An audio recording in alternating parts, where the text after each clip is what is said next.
Hello，大家好啊！今日係2025年11月29號，我係 Anna， 去咗佐敦，是一間160年歷史老牌餐廳，出名嘅瑞士雞翼套餐。請大家 like、comment、share 同記得 subscribe 我 channel 啊 ！Let's go！ 喺佐敦港鐵站邊二出口，直行到尾就係位於茂林街嘅太平館餐廳。創辦人徐老高先生1860年於廣州開鋪，後來發展到香港，係西餐廳嘅始祖。出名嘅菜式有燒乳鴿、煙鯧魚、葡國雞等等。室內嘅設計呢，有啲英式嘅典雅，俾人覺得呢，有置身於歐陸情懷嘅餐廳之中，配上柔和嘅音樂，懷舊浪漫嘅氣氛。招呼唔錯，一坐低呢，經理就奉上熱茶同埋下午茶嘅餐牌。呢間老牌餐廳好多名人都嚟食過，亦係瑞士雞翼嘅始祖。今日呢，就嚟咗呢間有160年歷史嘅餐廳，試佢哋出名嘅瑞士雞翼，哇，都整得幾靚，你睇下。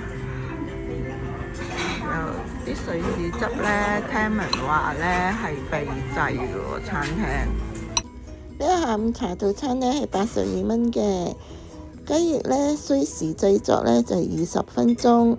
果然名不虛傳，滷水汁調校的味道啱啱好，甜甜地咁幾好食，顏色又均勻，又醃得好入味，雞嘅肉質呢又好嫩滑，配咗個煎蛋白米飯都可以選時菜嘅，蛋味都幾濃郁，我就比較鍾意食煎熟嘅蛋。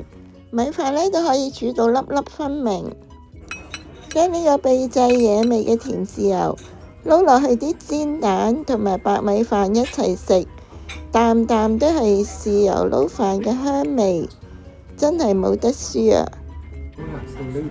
係，唔該。茶嘅茶味都幾香。